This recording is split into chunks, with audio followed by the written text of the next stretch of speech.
Assalamualaikum warahmatullahi wabarakatuh. Kembali lagi ke channel saya, Aitono Prayogi.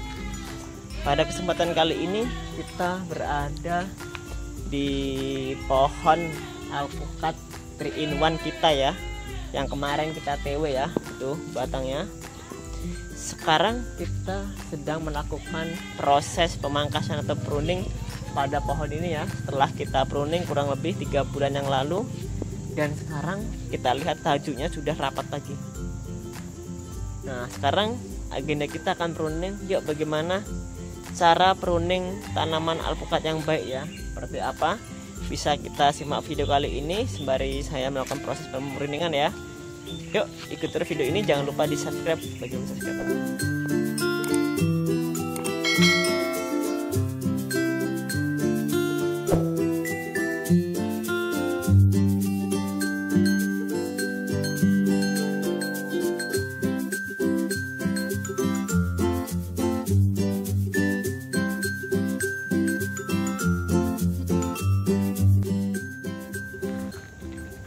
Oke teman-teman, sekarang kita berada di pohon alpukat red Vietnam ya, hasil top working ya.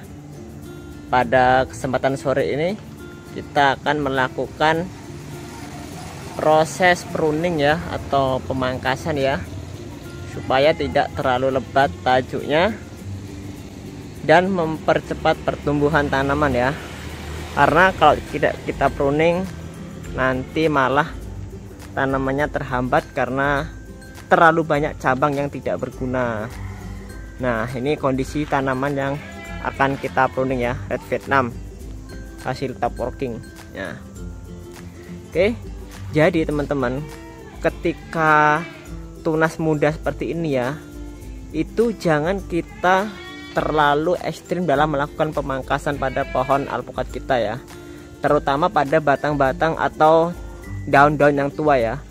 Daun-daun yang tua ini jangan terlalu kita habiskan. Karena apa? Pada daun muda ini tanaman itu membutuhkan yang namanya nutrisi atau makanan yang sangat cukup banyak, dimana makanan itu disuplai dari daun-daun tua yang produktif untuk melakukan fotosintesis pada tanaman ya.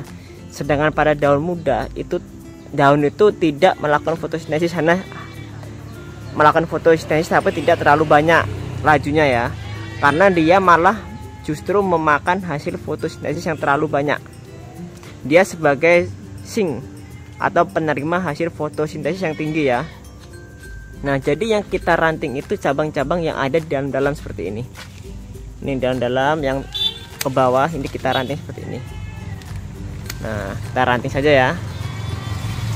Nah, seperti ini teman-teman. Kita akan sedikit meranting bagian-bagian yang dalam saja. Nah, jadi ini terlalu rapat sekali ya. Yang dalam-dalam ini kita buang saja, supaya bagian-bagian yang ada di luar itu bisa lebih optimal melakukan pertumbuhannya. Ini dia yang kecil-kecil. Kita buang, kita sisakan saja bagian-bagian yang besar-besar seperti ini. Nah, ini juga. Jadi kalau seperti ini jangan ragu-ragu atau jangan malah kita eman-eman. Bahasa Jawanya kita eman-eman ya. Jangan kita sayang-sayang untuk melakukan pemruningan, karena kalau terlalu rapat itu malah justru malah memperlambat pertumbuhan tanamannya. Itu teman-teman ya. Kemudian untuk pucuknya, apabila kita tidak suka tinggi, itu bisa kita potong.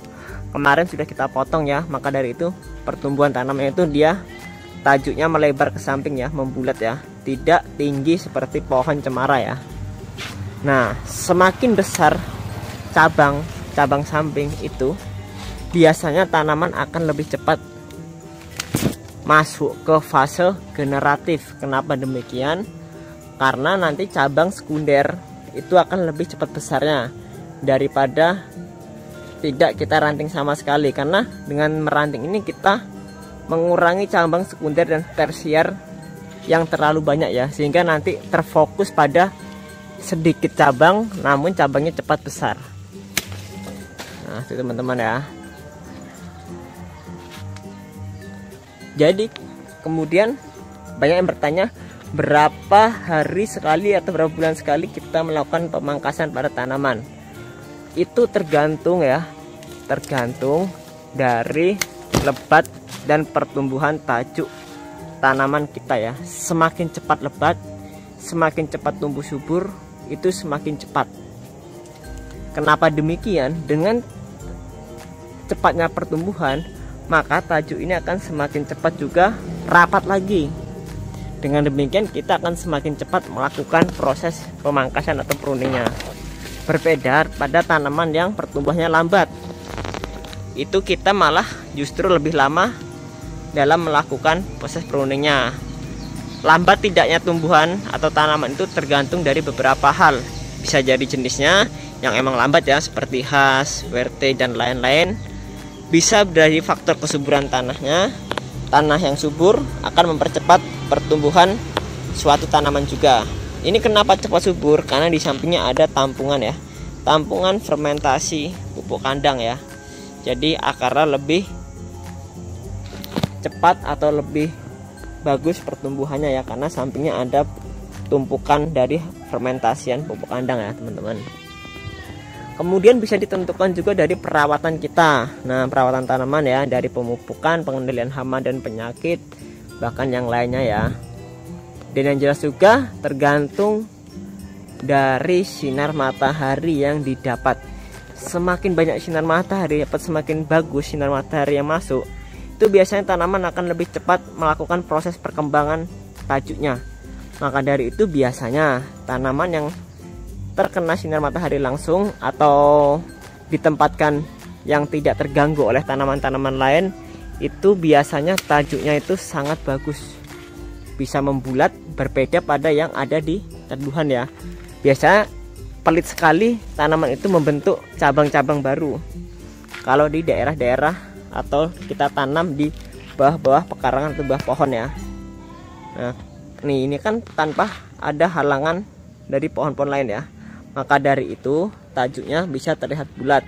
Pemangkasan lebih cepat kita lakukan karena tajuknya cepat melebarnya juga. Nah seperti teman-teman ya. Jadi waktunya tergantung dari kesuburan atau pertumbuhan tanaman kita ya.